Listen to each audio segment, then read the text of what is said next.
সোনার লবণের যে সমস্ত সম্পত্তি সেগুলো নিজেরা কুক্ষিগত করা বিশেষে আমরা প্রত্যেকটা মানুষ জীবনের প্রত্যেকটা রক্তবিন্দুর মধ্য দিয়ে আমরা স্বাধীনতা অর্জন করেছি। আজকের জাতের নামে, ধর্মের নামে আজকের মানুষকে গরিব খেটে খাওয়ানো, মানুষকে ভাগ করার চেষ্টা করছে কেন্দ্রীয় বিজেপি সরকার। এর বিরুদ্ধে আমাদের লড়াই। এলাকার প্রায় প্রত্যেকটা শুভবুদ্ধি সম্পূর্ণ শ্রদ্ধাভাজন মানুষজনের কাছে আবেদন জানাবো, এই লড়াই গরিব খেটে খাওয়া মানুষের বাঁচা লড়াই।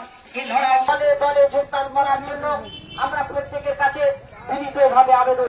মহান বিশেষ সমাবেশ দলমত, জাতি, ধর্ম, বর্ণ নির্বিশেষে মানুষের কাছে আবেদন জানাবো, কেন্দ্রের যে মানুষ মারা নীতির বিরুদ্ধে কেন্দ্রের যে বিজেপি সরকার আজকের অখাদ্য সম্পত্তিকে যারা কাজ করার চেষ্টা করছে তাদের বিরুদ্ধে আমাদের